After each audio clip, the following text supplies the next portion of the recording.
This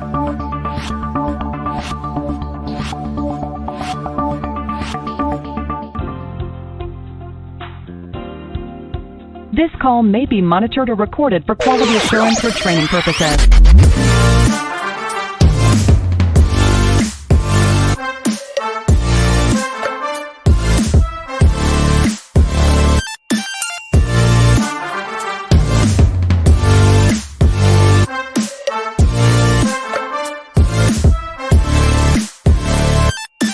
This call may be recorded. What's up, my friends? Welcome to episode 62 of This Call May Be Recorded. I'm your host, Zach Garside. And as always, friends, we begin these shows with a rant of epic proportions on the state of customer service in our home services industry. And today's rant is based on one experience that I had, not just one, a whole series of experiences I had this week. House shopping. Recently sold my house. The one I'm in right now, it's under contract. We're moving in just a couple weeks. And my wife and I decided, let's rent for a little while before we know exactly where we want to end up for a long time. So we went house shopping as renters. We're going to go rent a place. And let me tell you what, the renters market is totally broken. And these landlords, property managers, all the people that we had to talk to look at renting were so awful, so horrible to interact with. And the treatment was so despicable that we actually decided to buy a house instead of rent so that we wouldn't have to deal with the nonsense of the landlords and the property managers and the people who just treated us so badly. They don't even treat you like you're a human.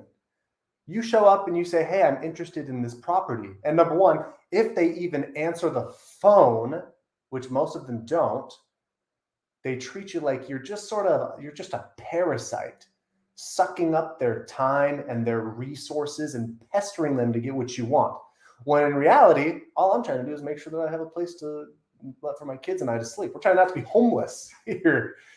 But they treat you like you're a parasite, like you're some disease that is to be managed and gotten rid of as quickly as humanly possible.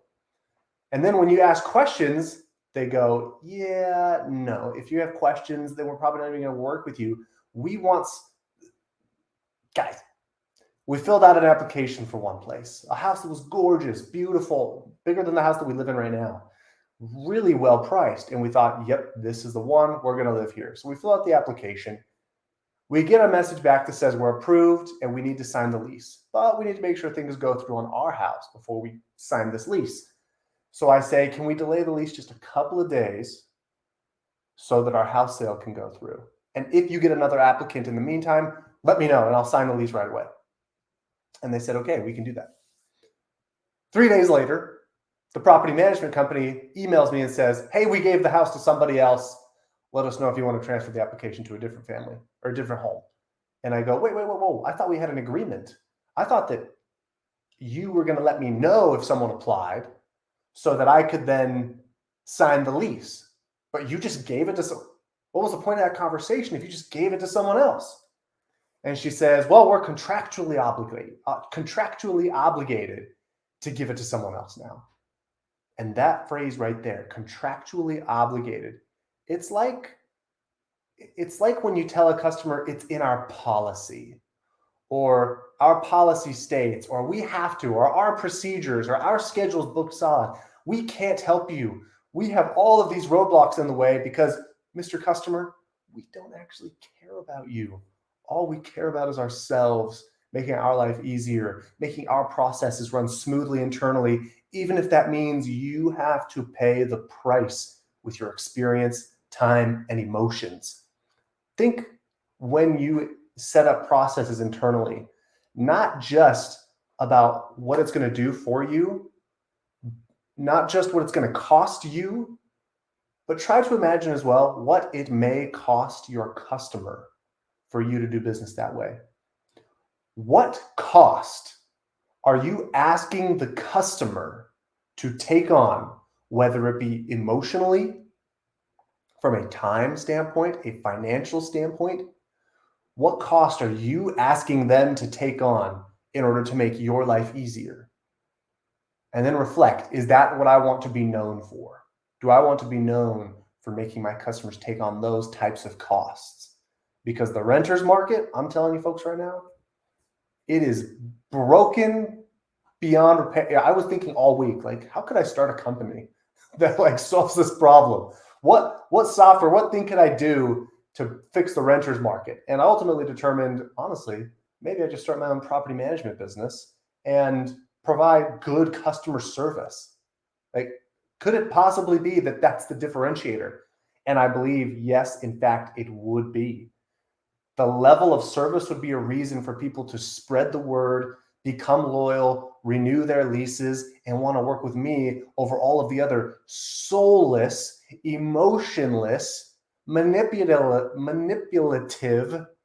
and downright cruel landlords and property managers out there that are making it so difficult for people to find a place to live. Consider the cost that you're asking your customers to take on in order to make your life easier. That is your rant for today's episode of This Call May Be Recorded. Once again, I have with me on the show Tatiana and Tasha. Hello. How are you? Just peachy. Today's rant was awesome, Zach. I mean, not awesome for you, but I think that's a really good point. It's so awesome that you had a so awesome. So that we can I have dealt with that so many times, trying to find places to live. I know Tatiana's literally going through it right now. It's mind blowing. It really is. So, yeah, let's all start a property management company together. Let's do it. Whoever wants to join in. That's what I heard. In the chat. Well, it's just fascinating because the things that when you look at the types of businesses and products that genuinely prioritize a good experience, they're the ones that we don't actually need that much in our lives. So, for example, social media, technology, phones, computers, things that we need, of course, like they're essential to just like the modern economy. But in terms of how you actually live, like you need a house. You need to take care of your yard. You need to take care of your heating, your cooling, your plumbing, your electrical, your groceries, food, right? The stuff that we would deem actually essential to life itself. It's like the service element has just vanished. And it's all been channeled toward non-essential technology-based things. Yeah, I think it's fascinating because it does seem that way, that the things that people know we can't live without, they allow the customer experience to slip because they know we'll still come. They know we will still need it, we'll still use it, and that's unfortunate. Sad. Such a shame. It's the value piece. It's the value piece. We don't have to build value when obviously you see the value.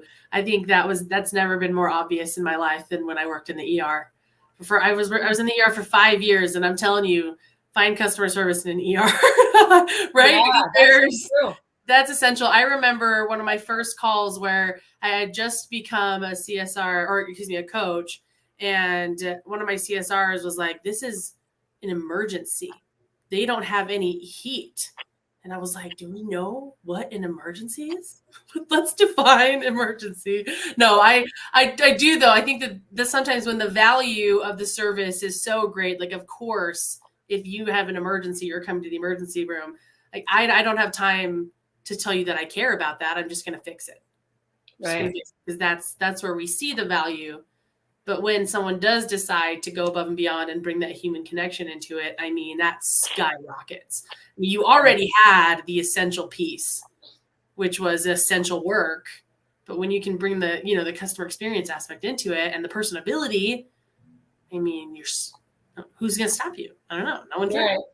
Right. I had a similar thing when I was a coach. I had a CSR that was kind of the opposite. She came from a 911 dispatch position to an HVAC company, and she could not find it in her entire existence to believe that someone without AC was having an emergency. She's like, no.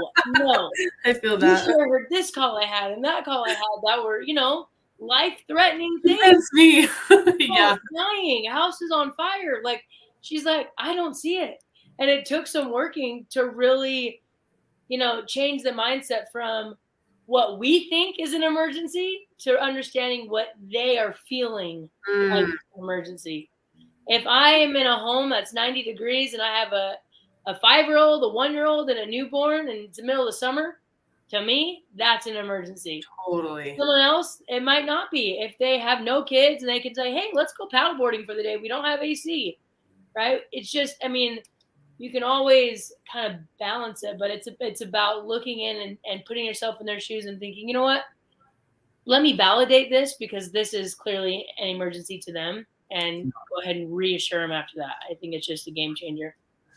I want to dive into this. I know we're supposed to listen to phone calls, but I think this is worth having a deeper conversation on. Okay, what we're talking about is empathy. Like, bottom line, whether it's in the ER, a property management company, landlord, HVAC, plumbing, electrical, car dealership, you name it.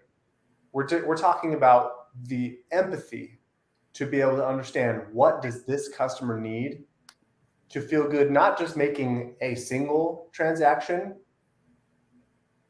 but again, becoming loyal. Like loyalty, right? This is why technology companies are optimizing for a good experience, because they're the only ones that actually measure the loyalty aspect. Like they literally look at churn on a daily basis as a key metric. How well are you doing at keeping customers and getting them to buy again and again and again? Mm-hmm. Most service-based businesses that I'm aware of don't look at that. They are driven almost entirely by initial sales. There's very little in the way of looking at repeat business, loyalty, and you have to have that though. So if it's about empathy and understanding what the individual needs to become loyal, how do you teach a person empathy? Ooh. I think starting with the importance of empathy is the first step, the why. I had a great conversation with the CSR just the other day who struggles with empathy and why. And I was, this session, right? 30 minutes of me just desperately trying to get her to see that empathy is important, that making a connection with these people is important, and that she matters, right? Because that's really what she's lacking, is feeling like she matters to this company. She thinks she's there to take a call, send him to the person that matters, that technician. Wow. That's what she believes. And so I was everything I could do to try and get her to see that she was important. Right. Thank you, Barbara. It is totally about empathy. So when we're having this conversation, I asked her and I said, name one company that you are, and this totally conversation came from Zach. We've had this in the past. Who are you fiercely loyal to? Is what I asked her. Tell me one company that you would do anything for. And she was like, none. I can't think of even one. I said, okay, name one person you would do anything for. And she had an answer to that question. For sure. I said, all right. So what you're telling me is people aren't going to stay because of your company. They're going to stay because of you. If they like you, if they feel like you care, then that's what's going to bring them back. You are so important. And that empathy factor is everything. If someone that you care about and someone that you talk to empathizes you, it just hits really deep. So having the conversation about the why, in that conversation anyways with her, it helped a lot. It was a really cool breakthrough for us, and I really enjoyed that. I think that's so interesting because I know I had a lot of CSRs who would have customers interact with them and actually send them like a thank you card, or I had someone receive a bottle of wine once, someone got, personalized thank yous, and those thank yous were not written to the company. They were written to that CSR who went above and beyond and pinged that customer into having an amazing experience. And I think you're so right. Like, it's not, they have the opportunity to implant a wow experience if in no other part of the whole customer experience, that conversation right there. And oftentimes when that's the first impression, it is going to feel like that customer is going to feel so much because they're the first person they talk to when they call in an emergency situation. Oh my gosh, this, that. And that initial sigh of relief you feel when you truly feel validated, that is like, there's no price on that. That's everything, you know? So I think that's a super good point. I love it. Well said. You know, We've it's seen some comments come through here. yeah, I want to address this comment that Katie put in. I think this is a great point, Katie. Service companies do care about churn. The challenge is, what time frame would you consider a lost customer? An electrician might only be needed every 5 to 7 years, but a plumber could be 18 months to 3 years. That's an excellent question. So a couple of comments. One is, they do care about churn. I shouldn't say that they don't. What I will say is that most service businesses' daily priorities and actions don't reflect a commitment to loyalty. I think there's a lot of lip service that's given to it, but I don't think the metrics or the activities or the daily operations really show that commitment. And I recognize that it is hard because the time frame is different, but there's a couple ways to combat that. Number one is obviously memberships, like getting customers on a membership to come back and do regular inspections of the home. Like you should get a regular inspection on your electricity, make sure everything's functioning well, that you don't have any damaged or broken outlets, right? You should be doing regular inspections on plumbing, on HVAC, on your garage door, on your home for pest control, on your landscaping. So getting customers on a recurring subscription to provide those ongoing services and inspections is one way. The second thing is, an electrician might only be needed every 5 to 7 years. Let's take that for example. I don't necessarily know if that's true. Not for all customers, at least. For a lot of customers, sure.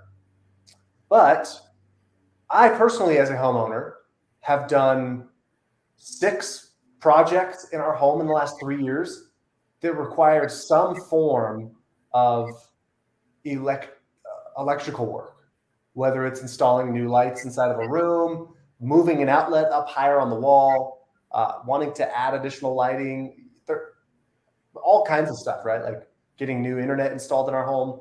There are projects that take place over the course of that 5 to 7 year period for which an electrician would absolutely be needed. The problem is, A, the customer doesn't know that. We haven't made any effort to let them know what else we can do for them. And B, we're not calling and asking. Like, put that customer on your call list every 6 months or every 12 months and let them know what you can do. Ask them if any of those projects are currently happening in the home. That type of behavior would reflect a commitment to customer loyalty. The problem is, most companies don't do that. They just wait for another call. And yet, if you wait, you're going to be waiting years, if at all, because they probably, at that point, they're not going to remember who you are anyway. You want to create a loyalty that they think of you anytime a problem or project in that domain even comes up. What are your thoughts, Tatiana, Tasha? I love what you said about doing outbound calls regularly. I think that's a great idea. Like, especially if you get a new customer, calling them every every year, or 6 months, just to check in, even if it's a simple, I know we've done work in the past. We are here if you need us, offer those additional services that you have, and just a friendly reminder that you're there to take care of them. I like that. Yeah. One of the KPIs that should be tracked should be repeat customer service. I love that. There's ways to track that. Working for electricians, I can verify 100% we have regular customers, says Barbara. Awesome. Well, that was a good conversation to have right there, and I'm sure we can dive into that deeper in the future. Tasha, you want to get some phone calls for us? Yeah, let's do it. Let's listen to. There we go. All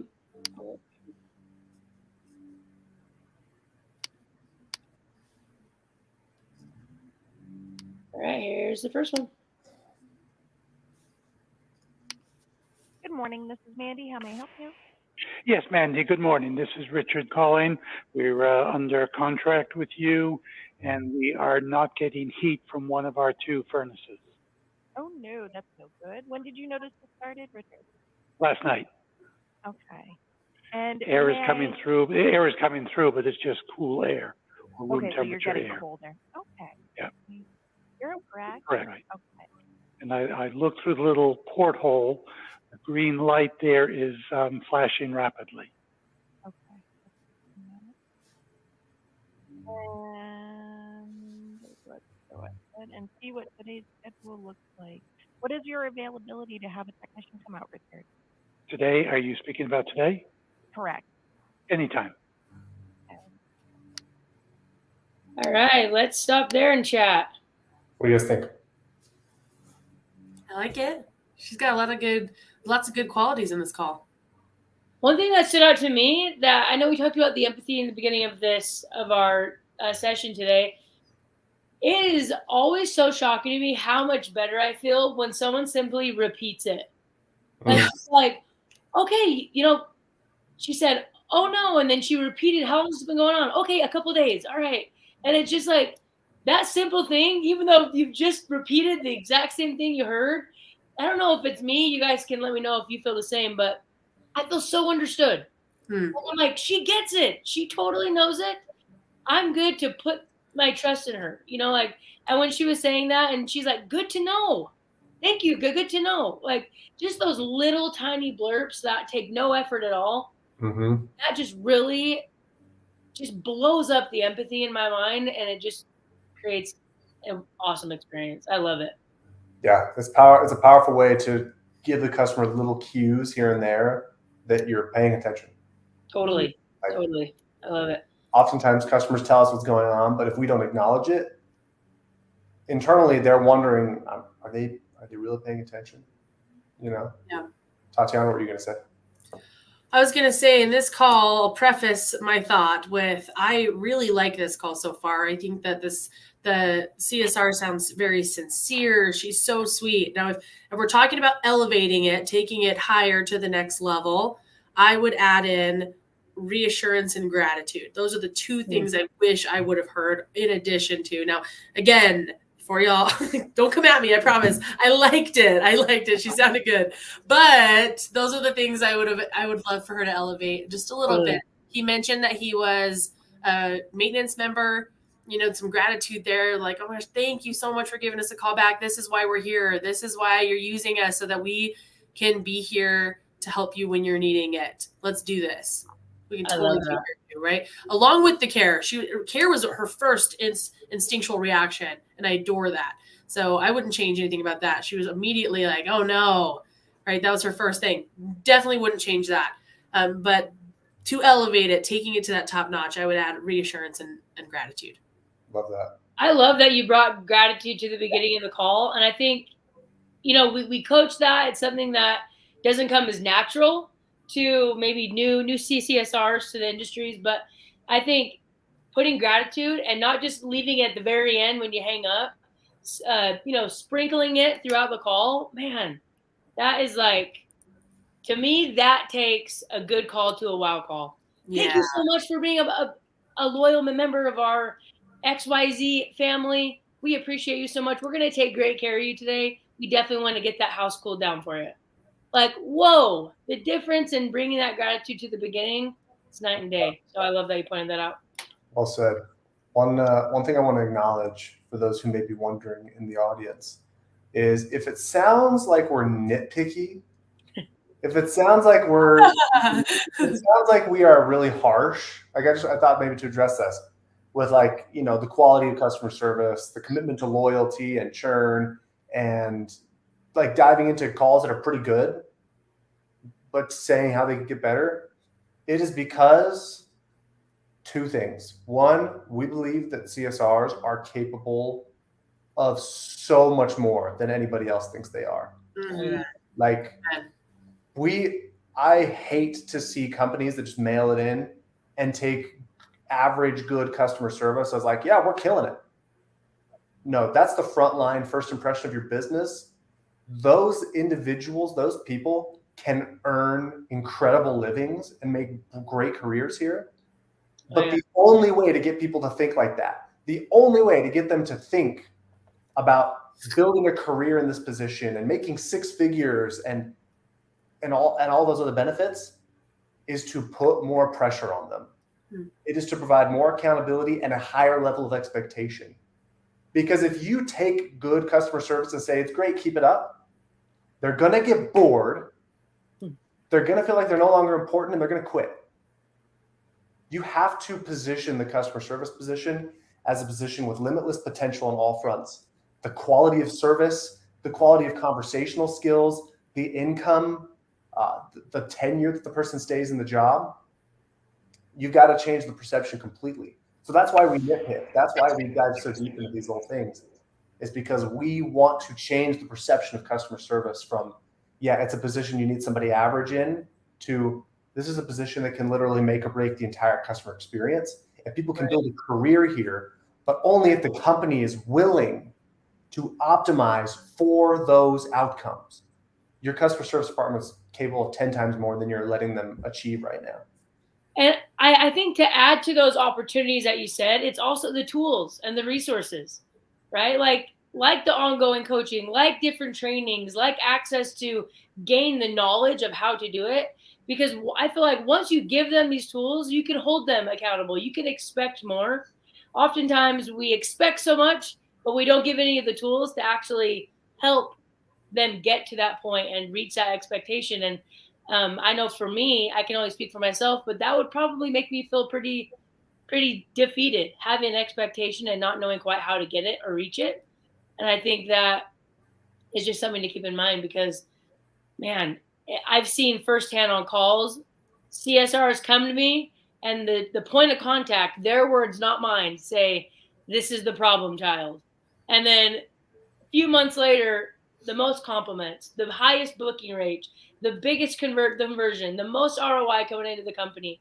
And it's because of not only the expectation, because the expectation's always been there, they were still the problem child. But now you mix the expectation with the tools and you add belief into it. And now she was able to move down that path from getting far away from the problem child and stepping into, wow, this is our top performing CSR now. And that was pretty cool to see. So I'm just want to put that in there. I do also want to, there's this comment by Caffeinated CX. It says, have to balance it. Love bombing can turn off some customers. I'd love to talk about that too. Mm-hmm. Yeah, one last thing I want to say on your point though. You know what hurts worse than when someone is unkind or like mean to you or bullies you? You know what hurts worse than that? When people expect nothing of you. Oh yeah. I'd rather be bullied every day for the rest of my life than be surrounded by people who expect nothing out of me. You know, I remember as a teenager, and I don't want to be bullied every day for the rest of my life. Just for I don't. We can make this happen. Careful. That's also a road to ruin. But I remember specifically as a teenager, I tried to play high school football, and I was terrible at it. It was unfortunate. You, Zach? Just kidding. I have nothing to support that. Hey, he asked to be bullied. Give it to him. He asked for that. Welcome. Say less. Say less. I was not good at high school football. Like I just didn't have the work ethic. I didn't do a good job there, right? And I remember the turning point. Like I remember the day I decided I was going to try something else besides football was the day that I could tell my coaches no longer expected anything of me. Wow.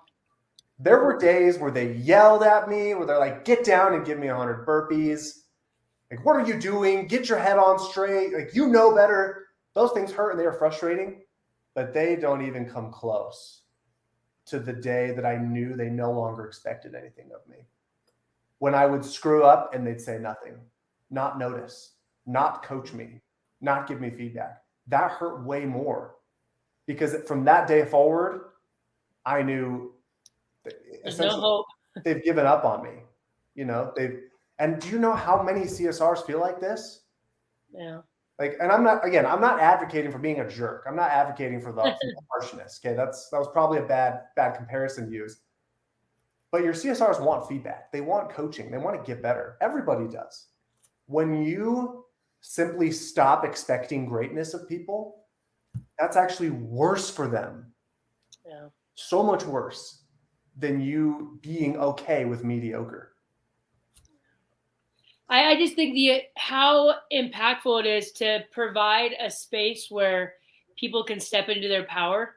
They might not realize, oftentimes we don't realize just how much, power we hold inside of us. And sometimes it's just creating a space where people can step into that and not have a ceiling on their success. And when they have that mixed with the jolt in the right direction, I think, the sky's the limit for everyone. And remembering that, because your story reminded me of mine. When I played tackle football, our coach would say, you don't need to worry until I stop talking to you. If I stop talking to you, start to worry. That's right. I've written you off. He would say that. Amen. I've written you off when I've stopped giving you feedback. And I've always thought about wow, that's interesting, because in my sports mind, I always think, I have these different mindsets. I want to do this. I want to do that. It's important to get feedback. It's important to be coachable. And you don't realize how much you actually want that. You actually do want to be coached. You do want someone to believe and give you the right direction and give you a chance to achieve that and work to it. And you like to be expected if it's given in the right way. And I think there is a right way to deliver an expectation and hold someone to it. And I just think, I think about the same thing with kids. Even Tatiana's daughter is my niece, and she doesn't always want to be told what to do, right? But when you do it in the right way, she will ask, is this right? Is this good? And she wants that validation, right? It's just, I don't know. It's endearing to think humans at all levels, age 3 to age 90, they love validation and they love the opportunity to succeed at something. And I think that's awesome. Amen. Yeah. There's a lot of comments coming in. These are awesome. I know. I'm still, I know that time wise, I don't know how much more time we have to talk, but I'm really wanting to touch on that, even the love bombing one and the placating as well. Yeah. I want to dive into those. And the only thoughts, I'll just share quick thoughts on that, is I think that thinking of the alternative to love bombing, and I love that you use the word balance, because that's true. And I also think it's a dangerous game that you play, because telling someone, how often do your CSRs really love bomb, right? Like that doesn't happen very often. It's usually like pulling teeth to get them to show care to someone that's upset and to get them to empathize. And so to worry so much about love bombing is really worrying about, the likelihood of that actually happening is pretty low, just from what my experience is with my CSRs. Rarely is that the problem we're facing. So I say that to say, if you want, go big, if you practice big, expect big, and they probably, at least at first, will meet you down here, right? It's not going to be love bombing. It's not going to sound like that. Absolutely. Yeah, it's not going to sound like that. And as far as placating goes, I literally looked up the definition, by the way. Okay. So if anyone wants to know, I had to Google the definition of that word. And it says intended to make someone less angry or hostile. And if that is your reason for validating someone, I can see that being slightly insulting. But if you are empathizing, if you're empathizing because you have empathy, which is, by definition is not placating, you're doing it because you empathize. If that's the case, then I guess it becomes a game of what they understood on their end, right? Like I can empathize with you all I want, but if you just think I'm placating, then that's a bummer, but that's not what I meant. I'll do better to communicate that next time. Mm-hmm. So. Well said. I agree. I agree with both of those. I think that was very well said. Yeah. These are some thought provoking. This is good. We only listen to one call, but this is awesome. This is a great combo today. It's been a good one. Good conversation today. Any last words? Bye. Yeah, exactly. For me, just have a great weekend, everyone. I appreciate it. The comments have been awesome today. So I loved it. Yeah. If you're not a member of our coaching program, please head over to powersellingpros.com and check it out. If you find any value in this show, just imagine your CSRs having one-on-one conversations like this with their own dedicated coach. and the impact that can have on your business. It's tremendous. So go to powerslimpros.com and check it out. Get a free training sample while you're there. And we'll see you guys next week. Bye. See ya. Thank you.